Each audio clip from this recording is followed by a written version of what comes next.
bienvenue sur ce nouveau numéro d'Ici et d'ailleurs. Aujourd'hui, on a choisi d'aller à la rencontre d'une femme exceptionnelle, qui est française, mais qui est tout aussi sénégalaise. Il s'agit de Rokhaya Diallo. Rokhaya Diallo est journaliste, elle est blogueuse, elle est écrivaine, elle est tout un tas de choses, mais c'est surtout une femme de combat. Un combat contre le racisme en France. Elle est devenue en quelques années la figure emblématique de la lutte contre le racisme. Nous allons l'écouter et nous allons échanger avec elle.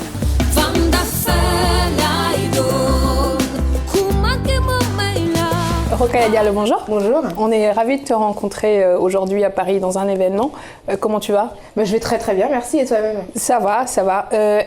Rokhaya Diallo, la sénégalaise, elle est très attachée au Sénégal ou... Oui, elle y est attachée de fait parce que mes parents, effectivement, sont sénégalais, sont tous les deux nés au Sénégal. Ma mère est de Dakar, originaire de Khombole, mon père de Kaolack, donc forcément, j'ai eu l'occasion de visiter le Sénégal assez régulièrement étant petite. Et c'est marrant parce qu'il y a eu des évolutions. Quand j'étais petite, j'y allais souvent. Quand j'étais ado, j'en ai eu marre. Et finalement, comme tous les ados, je voulais plus aller en vacances avec mes parents, etc. Tu voulais plus aller au Sénégal? C'était que je voulais plus aller en vacances avec mes parents. Je pense que c'était plus... Enfin, je voulais vraiment de l'autonomie, je voulais voir le monde. Et puis finalement, à l'âge adulte, j'ai redécouvert le Sénégal avec mes propres yeux. Et j'ai réussi à y développer un attachement beaucoup plus personnel, qui était moins la contrainte de on part tous en vacances pour aller voir... faire le tour du Sénégal, aller voir la famille, etc. Ce qui m'empêche pas d'aller voir la famille. Je veux pas me mettre dans une situation de conflit avec des gens que j'apprécie. Mais voilà, le fait de pouvoir choisir les moments où j'y vais et d'y aller sans forcément la famille, etc. Même si maintenant c'est plus cool. En tout cas, plus être dans une situation d'enfant par rapport aux parents, de petits enfants, de jeunes enfants, c'est assez chouette. Donc ouais, j'y suis très attachée. De pouvoir écrire une page d'histoire entre le Sénégal et toi sans forcément qu'il y ait d'intermédiaire. Exactement. Et puis et c'est assez marrant parce que j'ai pas la nationalité sénégalaise. Et je suis dans une espèce dans les méandres de l'administration sénégalaise. Donc si quelqu'un peut m'aider à obtenir... Tu n'as pas la nationalité sénégalaise. Monsieur Amadou Diallo, consul du Sénégal, on va vous envoyer quand même Rokhaya parce que jusqu'à présent, elle n'a pas la nationalité. J'ai essayé, mais c'est tellement... Enfin, je suis dans une espèce de trou, de vortex administratif où j'arrive pas à l'obtenir alors que mes deux parents sont sénégalais. Mais ça devrait changer parce qu'au Sénégal, maintenant, il y a un mot à la mode, c'est le fast track. D'accord. Peut-être que ça peut changer. Je l'espère. Le fast track, ça va faire aller les choses plus rapidement. Pour en revenir à ton parcours sur les réseaux sociaux, notamment en France, on voit beaucoup Rokhaya Diallo qui est attaquée, invectivée par un combat qui était personnel, mais qui est aussi le combat de tout le monde sur la base du racisme. On t'entend beaucoup sur ce sujet. Oui, je suis très engagée contre le racisme en France et partout, mais en France particulièrement parce que c'est l'endroit où je suis née, parce que je trouve que les personnes qui sont d'origine étrangère, qui sont issues des anciennes colonies ou de l'esclavage, donc qu'elles soient noires, asiatiques ou d'origine arabe, sont sous-représentées et que souvent on parle d'elles dans la sphère publique de manière stigmatisante. Donc mon propos, c'était vraiment de dire que d'une part, on avait une place tout à fait légitime dans l'espace français et que si notre histoire elle est mêlée à celle de la France, c'est parce que la France a conquis le Sénégal à un moment donné. Donc d'une certaine manière, on est la conséquence de cette histoire qui a commencé de manière très très violente. Et puis qu'aujourd'hui, si on doit parler de nous, on préfère le faire nous-mêmes avec notre terminologie, selon nos propres termes. Et ça, c'est quelque chose qui n'est pas très bien vécu. Et je me rends compte que d'être une des rares femmes noires sur la place publique et qui plus est une des rares femmes noires qui parlent de manière très explicite de racisme, d'islamophobie, eh bien ça m'attire à l'antipathie de nombreuses personnes et je suis régulièrement injuriée, menacée par des personnes qui ne supportent pas en fait à la fois d'entendre une femme noire s'exprimer, mais en plus le faire sur des thématiques musulmanes, mais en plus le faire sur des thématiques sur lesquelles on ne parle pas tant que ça en France. Le racisme c'est quand même un gros tabou français. Donc oui, évidemment ça énerve, ça insupporte les gens et je reçois beaucoup de soutien, il faut quand même le dire. Il y a beaucoup de gens qui me soutiennent, qui viennent aux événements auxquels je participe, mais il y a beaucoup d'agressivité, à la fois de gens qui sont complètement inconnus, et j'ai déjà engagé des procès contre des gens qui m'avaient menacé de viol, menacé de mort, des procès que j'ai gagnés, mais aussi de la part de personnalités qui parfois s'en prennent à moi comme si j'étais le symbole d'une France qui se communautariserait, alors qu'au contraire, j'espère porter l'image d'une France où les minorités ont aussi la parole. Donc au XXIe siècle, en France, on ose menacer une femme de viol parce qu'elle s'oppose au racisme. Ça arrive beaucoup plus souvent qu'on ne le croit, malheureusement. J'ai beaucoup de camarades féministes aussi qui sont menacées de viol de manière régulière. Et c'est ahurissant parce que c'est ce qu'on appelle le cyberharcèlement.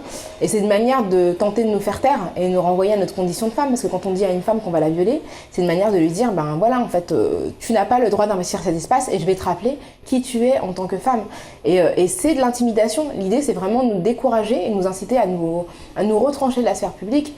Et moi, au contraire, ça me donne vraiment l'envie davantage de m'affirmer et de dire que cet espace m'appartient. Moi, ce que j'entends dans ce que tu dis, c'est qu'on te ramène à ta condition de femme noire, parce que parfois on dit Rokhaya Diallo, qui est d'origine sénégalaise. Tu dis tu n'as pas la nationalité sénégalaise, c'est quand même rocambolesque. On te cantonne à un rôle d'étrangère, de femme noire, alors que tu es 100% française.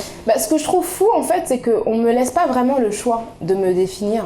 C'est que moi, ce que j'aime pas, c'est que des gens qui vont systématiquement nous demander d'où on vient, comme si on était venu. Moi, je ne suis pas venue en France, j'y suis née. Et qui vont absolument vouloir qu'on leur raconte une histoire relative à notre généalogie. Or, cette histoire, elle m'appartient. Et il m'appartient d'en parler comme je l'entends, selon mes propres termes. Et en fait, les gens, en réalité, souvent... Mais il faut toujours se justifier. C'est ça, il faut se justifier. Puis ils ne s'intéressent pas vraiment à l'endroit d'où on est originaire. Parce qu'il m'est arrivé que parfois je dise que je suis originaire du Sénégal et qu'on me réponde « Ah, j'ai vu un super documentaire sur le Mali », qui est un autre pays, on est d'accord. Donc il n'y a pas vraiment d'intérêt en fait pour ma culture et pour la culture de mes parents. C'est plus que les gens veulent savoir pourquoi je suis noire et d'où vient cette couleur de peau. Et finalement, c'est une manière de me cantonner et de refuser que je sois autant française que les Français. Et on peut être 100% français et 100% sénégalais. Il n'y a pas d'incompatibilité. Mais encore faut-il qu'on nous laisse le droit de le dire à un moment où on veut le dire. Parce que les gens l'utilisent beaucoup pour invalider de manière notre citoyenneté. Moi, quand je vote en France, je vote pas avec un demi-bulletin. Ma voix compte autant que celle de n'importe quel Français et que de n'importe quelle Française. C'est important de le dire et je veux pas que ce soit interprété évidemment comme un rejet de ma culture d'origine, comme un rejet de mes origines, parce que c'est quelque chose que je porte, voilà, ne serait-ce que dans mon patronyme, et que je porte vraiment avec une grande fierté. Mais je veux pas que des gens s'autorisent en fait à me classifier, à me réduire simplement du fait de mon apparence physique. Donc, est-ce qu'aujourd'hui, tu disais tout à l'heure en commençant que tu veux écrire ton histoire avec le Sénégal sans forcément tes parents, tu y vas souvent en ce moment. Est-ce que tu as aussi cette envie, aussi bien comme tu es engagée en France, de l'être au Sénégal au même titre sans être obligée de choisir d'être française, sénégalaise ou qu'on te cantonne à un rôle ? Oui, parce que je pense que je suis tout ça à la fois et je parle beaucoup de l'influence que mes parents ont eue sur moi, sur ma conception du monde. Et donc j'ai envie de m'investir au Sénégal, mais je ne veux pas le faire avec l'arrogance du colon, entre guillemets. C'est-à-dire que même en étant française d'origine sénégalaise, j'ai la conscience du fait que je ne suis pas née au Sénégal, je n'y ai pas grandi, donc je ne connais pas les réalités sénégalaises. Même si j'y ai passé du temps, je pense que je suis beaucoup moins légitime que les personnes sur place pour identifier les problématiques. Moi, ce que je pense, c'est que nous, en tant que personnes de la diaspora, on a un rôle à jouer, mais on a un rôle depuis l'endroit où on est et on est situé. Et donc, il ne faut pas venir de manière arrogante en disant qu'on va résoudre les problèmes des gens sur place. Il y a largement les ressources et les compétences intellectuelles. Au Sénégal, il y a des gens brillants, d'ailleurs sur tout le continent africain, qui sont largement en mesure d'identifier leurs problèmes et d'identifier les manières d'y répondre. Moi, en revanche, ce que je peux apporter, c'est ma perspective, qui est une perspective qui a été développée sur le continent européen, et cette double conscience, si je veux citer un intellectuel américain qui parlait de la double conscience des minorités. Donc j'ai envie de m'investir au Sénégal, j'ai envie de m'investir en particulier auprès des femmes, de parler aussi de la fierté de soi. Il y a beaucoup de questions aussi qui se posent par rapport à moi. Je sais que cette question de la couleur de peau, le fait d'avoir la peau foncée, c'est un vrai débat. C'est un vrai débat. Et c'est un débat, moi, que j'ai envie d'engager parce que, pour le coup, je me sens autant concernée que les femmes qui sont au Sénégal. Mais encore une fois, voilà, j'ai envie... Là, je vais aller au Sénégal au mois de juillet, dans le cadre d'un événement qui est organisé par la marque L'Essence de Marrakech, qui s'appelle Wellness Day, qui est toute une journée de réflexion sur l'estime de soi, sur la confiance en soi et l'amour de soi, avec des femmes sénégalaises. Et je trouve qu'on a des choses à partager sur ce plan-là, parce que, évidemment, il y a des complexes qui sont développés par des canons qui ont été mis par l'Occident, et ces canons-là pèsent autant sur moi qui suis en France, que sur des femmes qui sont sur le continent africain. Donc là, je pense qu'il y a une réflexion, et puis après, c'est quel lien on peut tisser en étant à des endroits différents. Moi, ce qui m'intéresse aussi en tant que Française, c'est vraiment de peser sur le débat par rapport aux migrations. Parce que ce dont je me rends compte, c'est que j'ai un passeport qui me permet d'aller partout, pas quasiment partout dans le monde, sans me poser de questions. Je ne me pose jamais de questions. Si je vais aller en vacances, je me dis, ah bah tiens, si j'allais au Vietnam, et puis voilà, le lendemain, je peux être au Vietnam si je le désire. Et c'est un luxe que des gens de ma famille, donc qui me ressemblent physiquement, qui ont le même nom que moi, n'ont pas. C'est-à-dire que si ces gens qui sont mes cousins, mes cousines veulent me rendre visite, ils sont obligés de passer par des tourments administratifs sans fin. Donc là, je pense que je peux utiliser mon privilège pour parler de la question migratoire et pour dire comment il se fait en fait qu'on est sur un continent qui érige des barrières et qui empêche les miens de venir me rendre visite, alors que moi j'ai ce luxe de pouvoir voyager partout dans le monde. Moi, la question migratoire, pour moi, c'est une question importante parce qu'il y a des milliers de gens qui meurent dans la Méditerranée, dont de nombreux Sénégalais, mais pas seulement. Et on ne peut pas décemment vivre dans un monde qui accepte que des jeunes aillent quasiment au suicide pour simplement avoir le droit de voir autre chose que leur pays. Pour moi, la condition humaine, c'est le droit de circuler. Le droit de circuler, il est protégé par la Déclaration universelle des droits humains, le droit de partir dans un pays qui n'est pas le sien. C'est un droit qui est protégé, c'est un droit humain. Donc je vois pas pourquoi moi j'aurais ce droit-là et que mes gouvernants, au nom d'une idéologie qui pour moi est une idéologie franchement raciste, priverait de ce droit d'autres personnes simplement parce qu'elles sont nées du mauvais côté de la frontière. Mais tu es consciente que c'est une idéologie que très peu de personnes partagent? Absolument, mais je suis consciente aussi du fait que il faut, moi j'ai la chance d'avoir une plateforme publique, donc il faut en parler.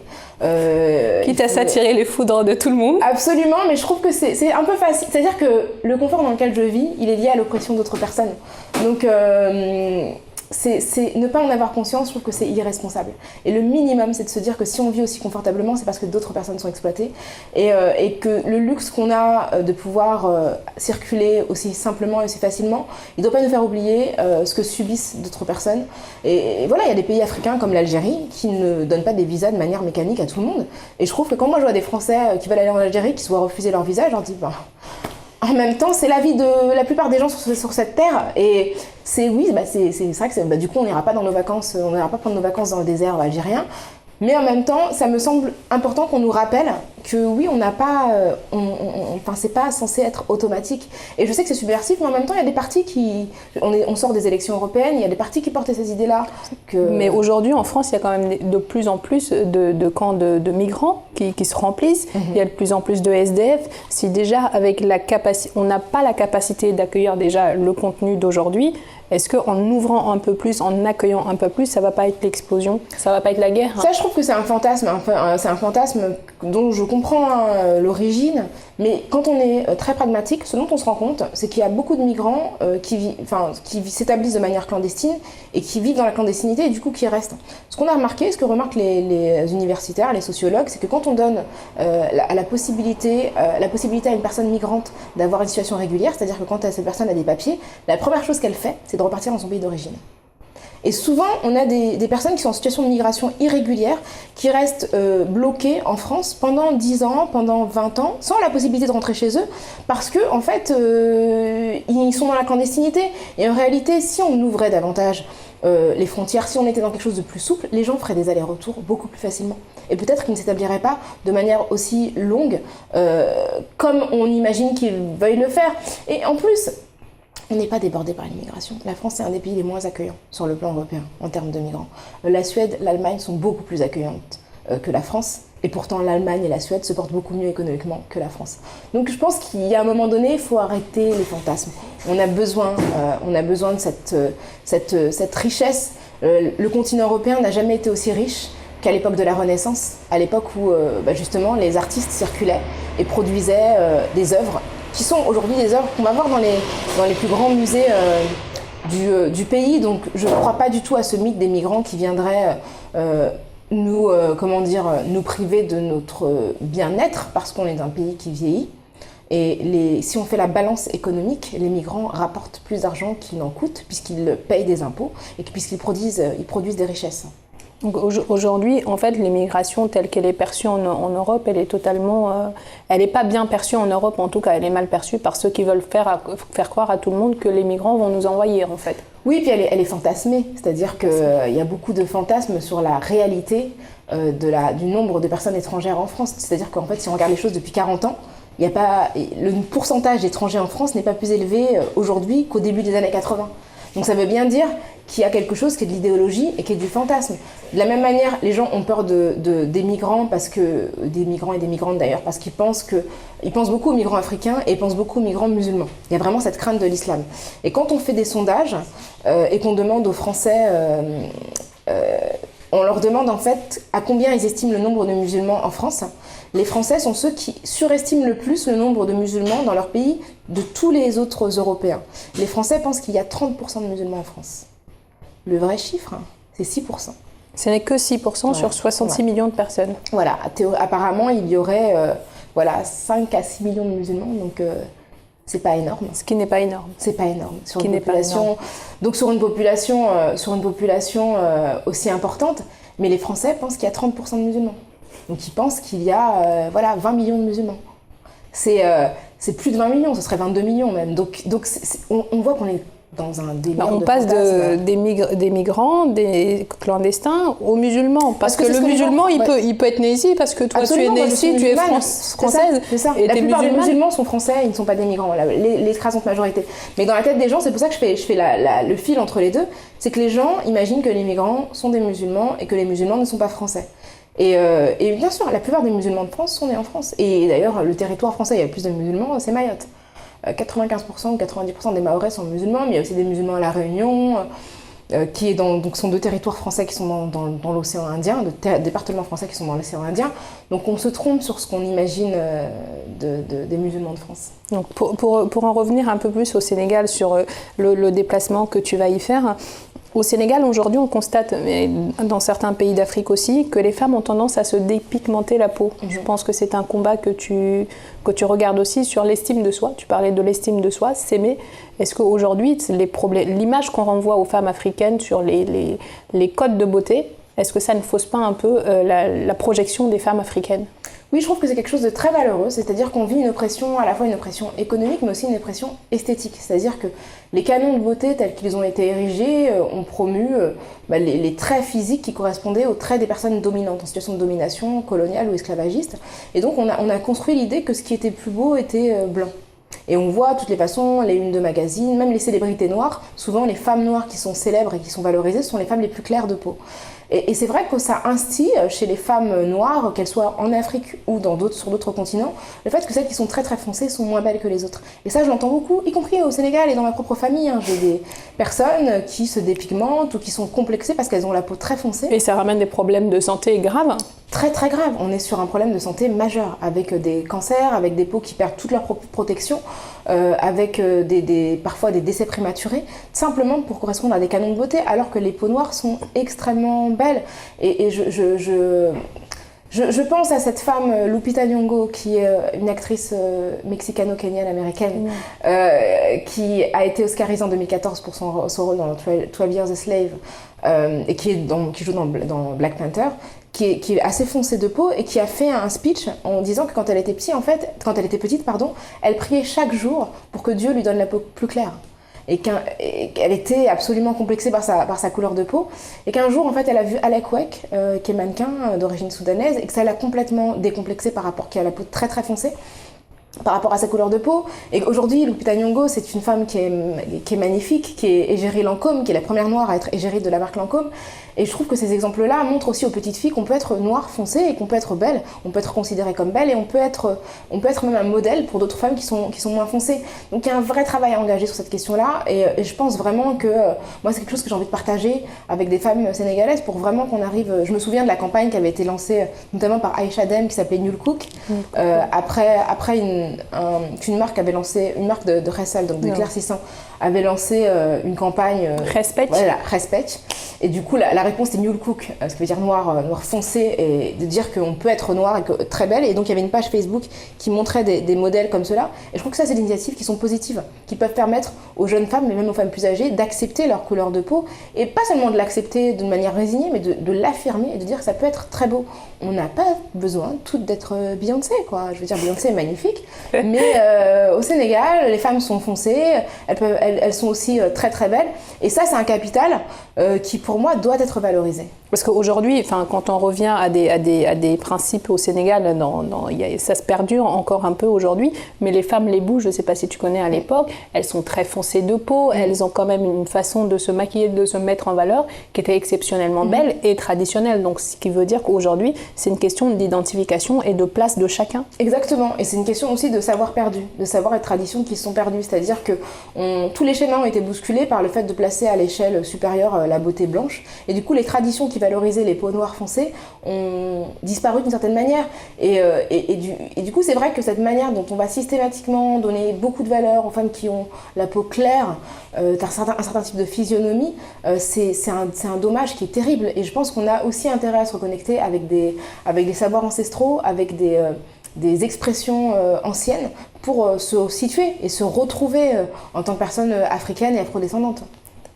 Pour finir juste, moi je vais revenir sur ton livre, ne reste pas à ta place. C'est une façon quand même, c'est une phrase qui parle à tout le monde, de ne pas rester à sa place. Oui, alors oui, effectivement, ce livre, c'est un livre qui est paru dans une collection de développement personnel. Donc ça se veut être un guide, évidemment, il n'a pas du tout vocation à être un guide rigide, biblique, etc. Je ne vis pas du tout comme un gourou. Mais le sous-titre, c'est « Comment arriver là où personne ne vous attendait ». Et j'ai utilisé ma biographie, j'ai utilisé ma trajectoire pour dire les leçons que j'en avais tirées. Parce qu'effectivement, je suis une fille d'immigrés, sénégalais, je suis musulmane, je suis noire, je suis issue d'un milieu ouvrier. Et aujourd'hui, j'évolue dans des sphères qu'on considère sociologiquement comme étant des sphères intellectuelles supérieures. Et donc, si on avait prédit les choses à ma naissance par rapport à l'environnement dans lequel je suis née, on n'aurait pas pu imaginer que je sois, à l'âge adulte, à l'endroit où je suis aujourd'hui. Et en même temps, je pense qu'il y a beaucoup de choses qui s'expliquent par l'environnement dans lequel j'ai baigné, par ma famille qui était très aimante et puis aussi très encourageante, et puis toutes les rencontres que j'ai faites et toutes les leçons que j'ai tirées de tout ce que j'ai vécu. Et c'est un peu ça que je partage dans le livre, c'est quel principe j'ai édicté à travers mon expérience et quelles leçons j'ai tirées de tout ce qui m'est arrivé. Mais pas seulement des succès, pas seulement des choses positives, mais aussi des échecs, des déconvenus que j'ai rencontrés. Tu as parlé tout à l'heure du fait que j'étais harcelée, insultée au quotidien. Comment je fais et qu'est-ce qui comment tu fais pour le vivre? Parce que c'est pas donné à tout le monde de survivre avec ça. C'est pas facile, mais j'explique aussi comment j'arrive à prendre de la distance et comment je parviens aussi à tout simplement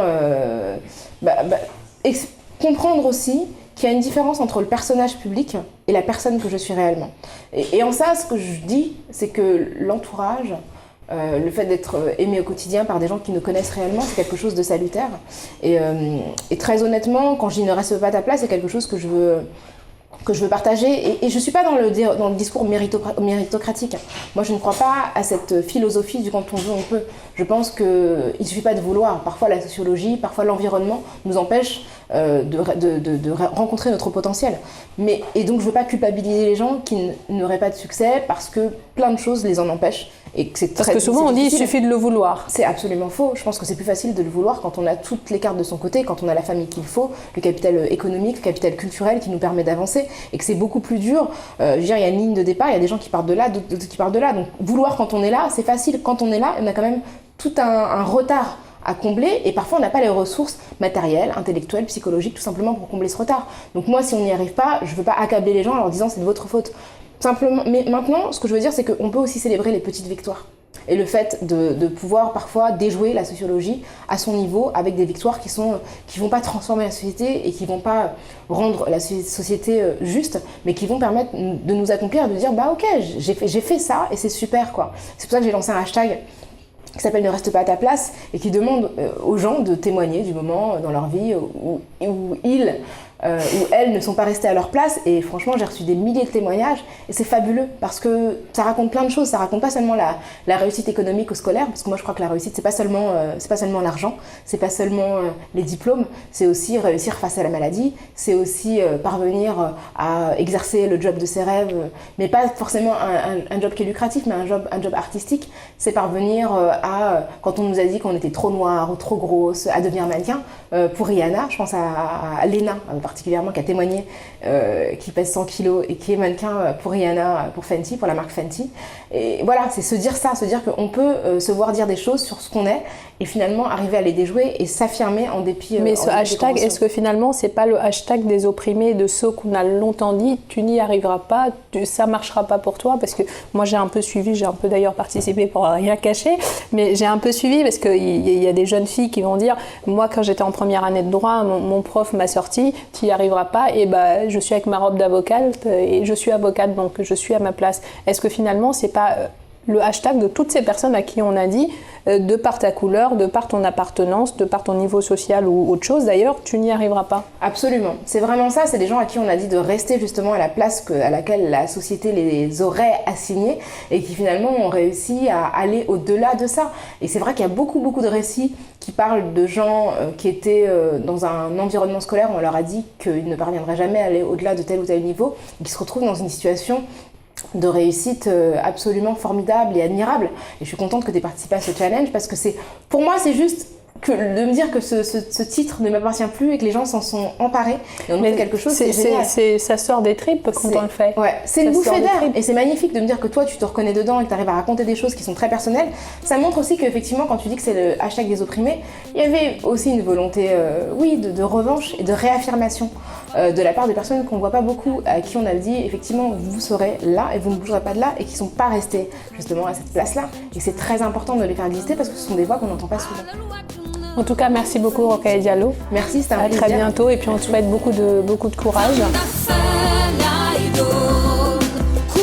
Après cet échange très inspirant avec la grande Rokhaya Diallo, qui, vous l'avez compris, évidemment, ne restera pas à sa place, nous vous donnons rendez-vous avec d'autres acteurs forts de la diaspora, ici ou ailleurs.